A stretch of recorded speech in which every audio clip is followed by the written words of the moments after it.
warahmatullahi wabarakatuh.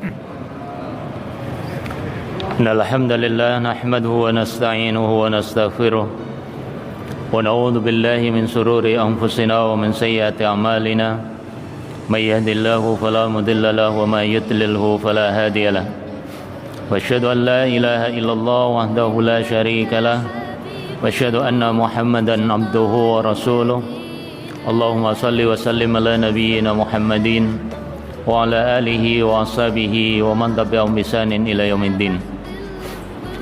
Qala Allah Ta'ala fil Qur'anil Azim, a'udzu billahi samil alim minasyaitonir rajim.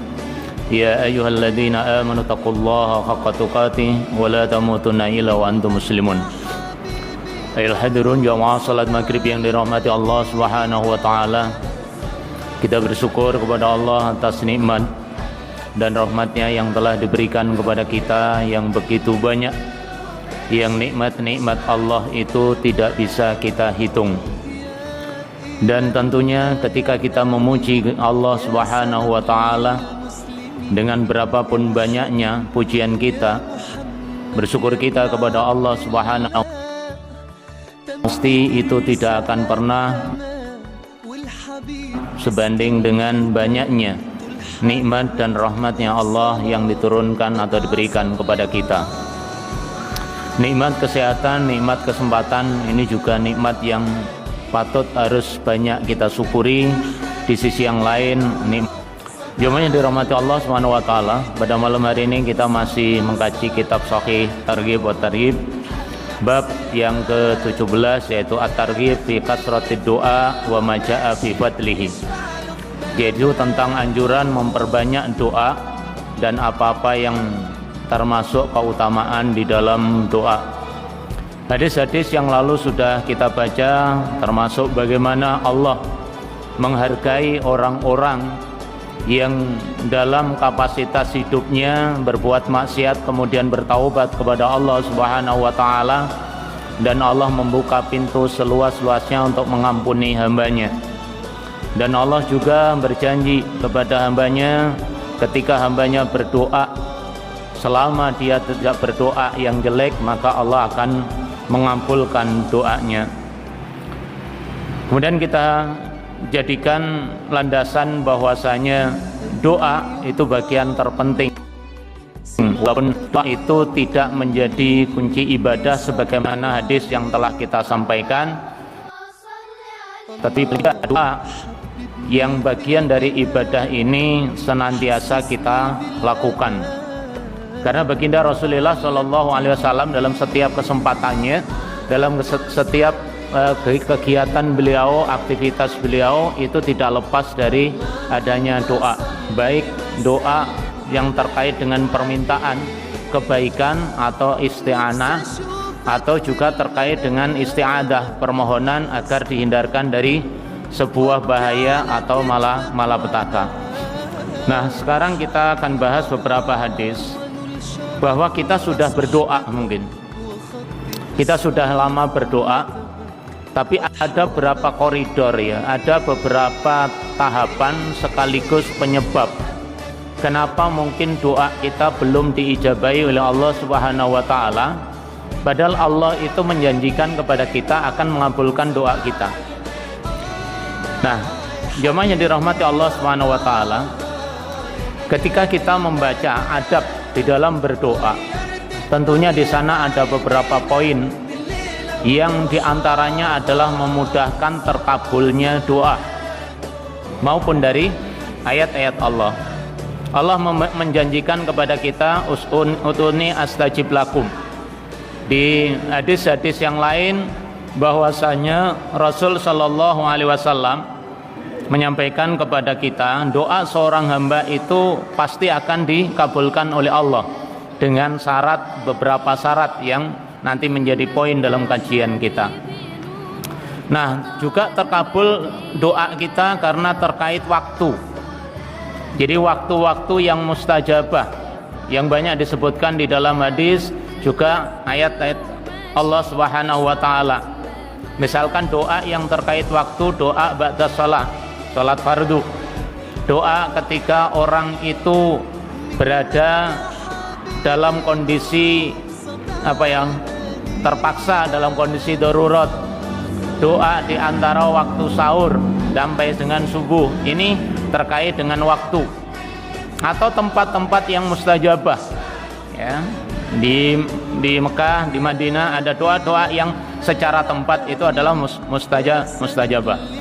Ada juga karena tadarruan dan khufyahnya kurang, jadi betul-betul munduk-munduknya atau harapannya kepada Allah itu kurang. Makanya nanti kita dilarang di dalam doa kita dengan ucapan, ya Allah, jika engkau menghendaki maka ampunilah aku. Kalimat itu seakan-akan menafikan bahwa Allah itu zat yang maha mengampuni, Allah itu adalah zat yang maha mengabulkan. Kita lihat di hadis yang di Targhib ini, hadis yang ke 2809, sementara di dalam Sahih Targhib, ya, dalam Syekh Sahih Targhib, Syekh Nasyruddin Albani, kita disampaikan hadis ini sudah dianggap tahqiqnya selesai. Artinya apa? Derajat hadis ini adalah derajat yang betul-betul sahih, bisa kita jadikan rujukan. Nah, Rasul Shallallahu Alaihi Wasallam menyampaikan kepada kita, An Ubadah bin Samit radhiyallahu anhu, anna Rasulullah sallallahu alaihi wasallam qala, ma 'alal ardi muslimun yad'ullah ta'ala bida'watin illa atahu Allahu iyyaha aw sarafa anhu min su'in mislaha ma lam yad'u bi ismin aw qati'atin rahim. Hadis ini secara sanad disahihkan oleh Ibnu Hajar dalam Fathul Bari, juga dalam Sahih Sunan At-Tirmidzi. Rasul menyampaikan kepada kita, ma'alal ardi muslimun yatullah ta'ala bida'watin, ya, tidak ada seorang muslim yang dia berdoa kepada Allah di dunia ini dengan suatu permohonan kecuali Allah akan mengabulkan, illa atahullahu iyaha. Jadi niscaya Allah itu akan mengabulkan. Ini janji yang diberikan Allah kepada hambanya ketika berdoa, yang disampaikan oleh Rasul kepada kita. Maka ketika kita memaknai hadis ini, berarti kita yakin, karena ada kalimat ma'alal ardi muslimun yatullah ta'ala bida'watin illa atullah iyaha. Jadi janjinya Allah itu. Tetapi ada beberapa tahapan, ada beberapa penyebab kenapa doa itu kemudian belum dikabulkan oleh Allah, ya. Nah, oleh karena itu Allah akan mengabulkan doa itu dengan pertama Allah memberikan apa yang diminta. Berarti ketika kita berdoa, jemaah sekalian, terkait dengan duniawi, Allah mengabulkan apa yang kita inginkan persis dengan apa yang diberikan Allah kepada kita. Itu pertama. Atau kalau Allah belum memberikan, au sarafa anhu min su'in mislaha, Allah itu kadang-kadang tidak mengabulkan permintaan kita, itu bukan berarti tidak diterima. Kadang-kadang Allah itu justru mengabulkannya dalam bentuk menghilangkan min su'in mislah, atau menghilangkan kejelekan yang setimpal dengan apa yang kita minta, ya. Contoh, kita mungkin mintanya kepada Allah, ya Allah, tambahkanlah kepada kami rezeki, keberkahan dalam hidup, ya, di dunia ini maupun di akhirat, misalkan dengan kalimat itu. Nah, ketika keberkahan hidup diberikan oleh Allah dalam bentuk apa? Bukan berarti kita mendapatkan banyaknya harta atau bergelimang dengan banyaknya harta, tapi justru Allah menghindarkan diri kita dari musibah-musibah, dari perkara-perkara yang jelek yang akan menimpa kita. Maka itu bentuk lain pengabulan doa yang kita minta kepada Allah Subhanahu wa taala, ya. Maka ini penting gitu. Paling tidak ketika kita berdoa, kita sudah tidak putus asa. Karena apa? Allah mungkin menjanjikan di dunia diberikan kepada kita sesuai dengan apa yang kita minta, atau juga Allah menggantinya dengan sesuatu yang lebih baik dengan dihilangkannya keburukan, ya.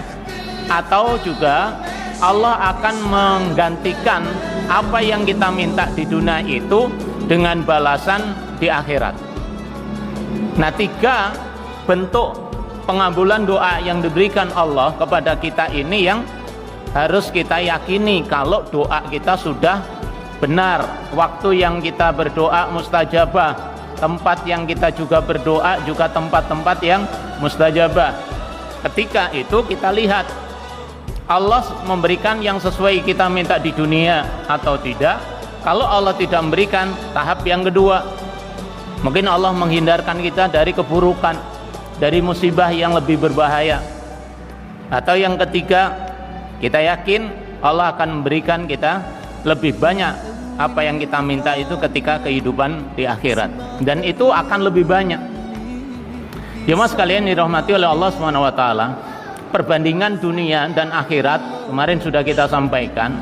Apa yang kita miliki di dunia, apa yang kita minta di dunia, itu perbandingannya hanya bagaikan perbandingan ilmu. Apa? Ketika orang memasukkan jarum ke lautan, maka yang menempel itulah sebetulnya dunia. Yang menempel itulah sebetulnya apa yang ada di dunia ini. Sementara yang selebihnya, lautan yang begitu luas, air yang begitu banyak, itulah yang sebenarnya nanti disediakan di akhirat. Makanya beda ketika kita belum diberi Allah sesuai dengan kapasitas yang kita di dunia, ternyata Allah memending apa yang kita minta dengan balasan yang lebih baik, ya.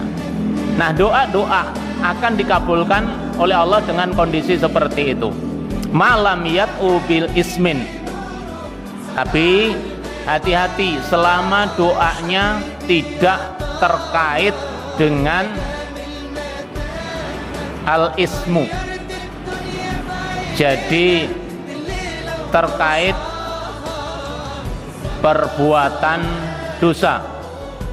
Ya, berdoa dengan sesuatu yang sesuatu itu justru membawa malapetaka atau dosa. Ada beberapa tahapan ya, kalau kita mau baca tentang doa-doa yang juga ditolak, itu adalah ketika kita mendoakan kejelekan kepada saudara kita. Ada saudara kita yang muslim, kemudian mungkin ada kesalahan, kemudian doa kita seharusnya agar dia diampuni oleh Allah,